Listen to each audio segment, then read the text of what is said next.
Que a paz esteja com vocês. Estamos aqui mais uma vez com um estudo bíblico de refutações. Hoje iremos falar sobre o Espírito do Pai intercede por nós.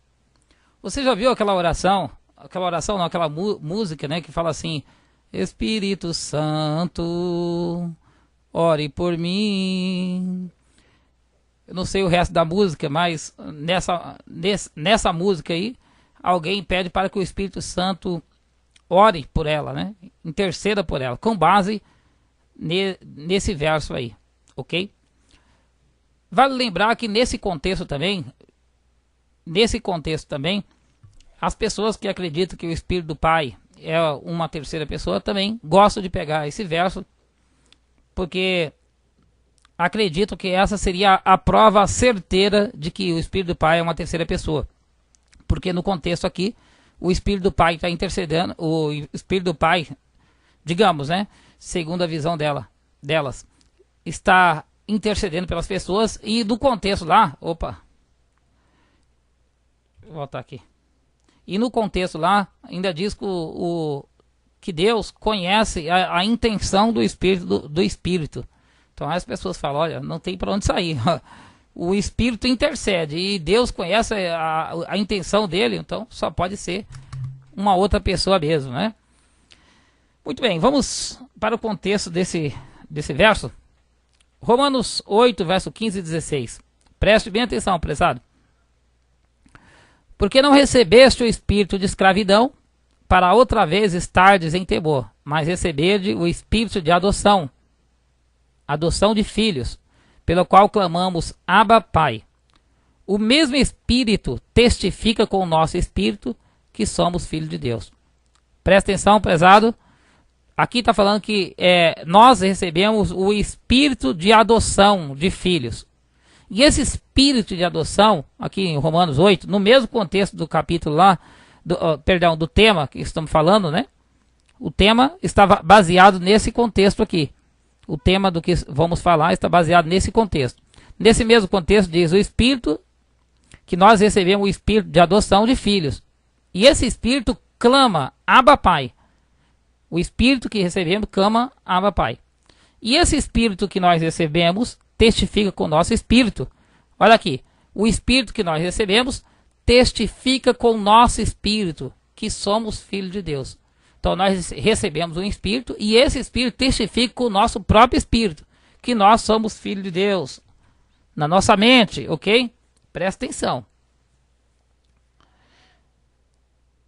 Continuando o texto, no contexto, aí diz: e da mesma maneira também o Espírito nos ajuda nas nossas fraquezas, porque não sabemos o que havemos de pedir como convém, mas o mesmo Espírito intercede por nós com gemidos inexprimíveis. E aquele que examina os corações sabe qual é a intenção do Espírito. É ele que, segundo Deus, intercede pelos santos. Olha aqui. E nesse contexto, fala aqui que palavra-chave, aí eu coloquei até em negrito, palavra-chave, o Espírito intercede por nós. Intercede por nós, palavra-chave. Segunda palavra-chave é o quê? Que o Espírito, Deus, né, aquele que sabe a intenção dos Espíritos, né, que examina os corações, sabe qual é a intenção do Espírito. Quem é que examina os corações? Deus, ok? Então Deus sabe a intenção do Espírito. E é o Espírito que, segundo Deus, intercede por nós, pelos santos, né? Por nós. Então, como eu disse a princípio, as pessoas falam aqui, Fábio, ó, o Espírito intercede, ele ora por nós, aí tem o hino lá, né? Espírito Santo, ore por mim. Essa música é bonita, essa música, mas tá fora do contexto aí, você vai perceber já já. E aí o que acontece? A intenção do Espírito, aí as pessoas falam, olha, e Deus ainda conhece a intenção do Espírito. Só pode ser uma terceira pessoa, um outro ser. Será? Muito bem. Vamos continuar. Sabe qual o problema das pessoas, prezado amigo? Que elas não percebem que as palavras não têm um só sentido. O contexto é que mostra o sentido das palavras. Isso não é só para ler Bíblia. Para ler todas as coisas, né? Até para a gente interagir no mundo em que vivemos. Nós não podemos pegar as palavras isoladas do seu contexto. A palavra espírito se refere a anjos, pode se referir às pessoas, pode se referir a Deus, ao Pai, pode se referir a Jesus Cristo. E aí as pessoas pegam a palavra espírito isolada do contexto e causa essa lambança aí, como você viu, né? A pessoa orando, cantando lá, pedindo para o Espírito Santo orar por ela. Misericórdia. Mas tudo bem, vamos lá. Gálatas 4, verso 6 diz assim: porque sois filhos de Deus, enviou aos nossos corações, Deus enviou aos nossos corações o Espírito de seu Filho, que clama Abba Pai. Você lembra lá no contexto lá de Gálatas 4, 6, né? No contexto de Romanos, no mesmo contexto que fala que o Espírito intercede por nós, que com gemidos inexprimíveis, que fala que Deus conhece a intenção do Espírito. Você lembra que lá fala que o Espírito, esse mesmo Espírito que geme, que intercede, ele clama Abba Pai? Que Espírito é esse que está em nós e clama Abba Pai? Aqui em Gálatas responde: o Espírito de Jesus Cristo, o Espírito do Filho de Deus, prezado. Qual que é a questão aí? Eu tenho falado com vocês constantemente que, do mesmo jeito que o Espírito do Pai está relacionado à pessoa do Pai, o Espírito de Jesus Cristo, o Espírito de Jesus está relacionado à pessoa de Jesus Cristo. Não pode confundir, pessoal. São duas pessoas. Não tem uma terceira pessoa aí, são duas pessoas. O Espírito lá que geme e intercede por nós, como vocês viram, é o Espírito de Jesus Cristo. O Espírito do seu Filho.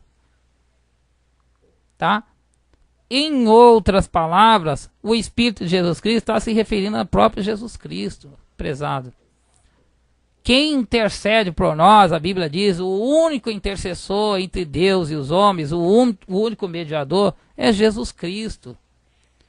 Aquela palavra ali, Espírito, tem que ser entendida dentro do contexto. Quando o texto lá de Paulo foi escrito, as pessoas que naquele tempo não tinha discussão quem era o Espírito Santo, se era uma terceira pessoa ou não. Como eu falei, a discussão sobre o Espírito como uma outra pessoa veio através dos séculos, né? Acho que terceiro ou quarto século, se eu não estou enganado. Mas no tempo que Paulo escreveu aquilo ali, não tinha essa discussão. Então quando Paulo falou lá, o Espírito intercede por nós, todo mundo ali que pegava o texto ali entendia que estava se referindo a Jesus Cristo. Ninguém tinha dúvida, tá? Ó, Espírito do seu Filho. Vamos ver mais verso, ó. Olha aqui, Romanos 8, 9. Dentro do contexto lá que você está lendo lá, ó. Vós, porém, não estáis na carne, mas no Espírito, se é que o Espírito de Deus habita em vós. Mas se alguém não tem o Espírito de Cristo, esse tal não é dele. Espírito de Cristo, relacionado à pessoa de Cristo, ok? E quando chegaram a Mísia, intentaram ir para Bítnia, mas o Espírito de Jesus não lhe permitiu. Espírito de Jesus, prezado. Não é outra pessoa. O Espírito de Jesus se referindo à pessoa de Jesus mesmo, ali, de uma maneira espiritual, atuando, interagindo com os seres. Ok, prezado? Olha lá, Filipenses 1,19. Porque eu sei que disto me resultará salvação pela vossa oração e pelo vosso socorro do Espírito de Jesus Cristo. Espírito de Jesus Cristo, prezado. Eu queria colocar mais textos aí, mas não deu. Mas coloca na sua Bíblia, na parte de busca da sua Bíblia, coloca Espírito de Jesus, Espírito de Cristo, vai aparecer bastante Espírito aí de Jesus. Tem um texto que fala lá que lá no Antigo Testamento os profetas, o Espírito de Jesus estava nos profetas. Como assim, irmão Fábio? Como assim? Você vê que o profeta Davi, pelo Espírito de Deus, ele sentiu os mesmos sentimentos que Jesus sentiu quando falou: por que me desamparaste e tal. Que é aquilo ali? Que é aquele sentimento que ele estava sentindo ali? Era o Espírito de Jesus dele atuando, ele sentindo o mesmo sentimento, a mesma mente, o mesmo coração que Jesus iria sentir no futuro. Ok? Outra coisa, Jesus, logo após a ressurreição, chegou e fez algo simbólico, soprou sobre os discípulos e falou: receba o meu Espírito, né? O que quer dizer isso, prezado? Quer dizer que as qualidades, o caráter, a personalidade, o poder que estava nele, estava sendo transferido para os apóstolos. ok? Espírito de Jesus não é outra pessoa além de Jesus, assim como o Espírito do Pai não é outra pessoa além da pessoa do Pai. E onde está a terceira pessoa, prezado? Não tem, tá ok? Não tem. E se você ainda está aí relutando aí, então vamos ler comigo esse texto aí, 1 Coríntios 2, verso 11. Porque qual dos homens sabe as coisas dos homens, senão o Espírito do homem que nele está? Assim também, ninguém sabe as coisas de Deus, senão o Espírito de Deus. Tem gente que só pega a segunda parte desse verso aí, né? Olha, o Espírito de Deus sabe as coisas de Deus. Olha aqui, era outra pessoa. E o Espírito do homem que está no homem é outra pessoa? Não, querido. O Espírito do homem, esse ser interior, oculto, né? Espiritual que está dentro de mim aqui, ok? Minha mente é a minha pessoa, não tem separação, ok? Não tem separação. Claro, né, prezado? O Espírito de Deus, o Espírito do Pai, é sobrenatural, é poderoso. Não vai comparar com o meu espírito de uma criatura. Claro que não, ok? Como nós vimos no outro estudo, o Espírito do Pai é capaz até de descer nas pessoas na forma corpórea de uma pomba. Gente, tudo é possível ao poder de Deus, ao Espírito do Eterno, ok? Outro verso. 2 Timóteo, capítulo 4, 22, diz assim: o Senhor Jesus Cristo seja com o teu espírito, a graça seja convosco. Paulo está falando, ó Timóteo, que o Senhor seja com o teu espírito, Timóteo. É outra pessoa separada de Timóteo? Não, claro que não. Como eu falei, espírito do homem, espírito das pessoas, o seu espírito está relacionado à sua pessoa. O Espírito de Jesus, no contexto lá, quem intercede por nós é Jesus Cristo, o Espírito de Jesus. O Espírito de Jesus se referindo à pessoa de Jesus, ok? Jesus Cristo. Traduzindo o texto aí, é que o Pai conhece a intenção de Jesus Cristo, porque é Ele que intercede por nós. Não existe terceira pessoa aí nesse texto, prezado. Como eu disse, é um grande erro pegar os versos desconectos, pegar os versos sem levar em conta todo o contexto da palavra de Deus. Aí ocorre isso aí. As pessoas dizendo que o Espírito do Pai está intercedendo, que Deus conhece o Espírito do Pai. Puxa, o Espírito Santo. Entende? E é interessante, prezado amigo, por isso que a gente tem que confiar realmente na sabedoria que vem do alto. Porque são pessoas estudiosas, pessoas que fazem 5, 8, 10 anos de teologia, estudando e tiram tais conclusões, né? Eles só levam em conta o contexto na hora de defender a tese deles.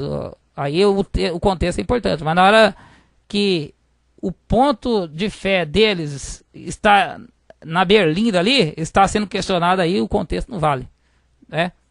Mas que Deus abençoe, espero que você tenha entendido bem esse tema aí, ok? Deus abençoe e até a próxima.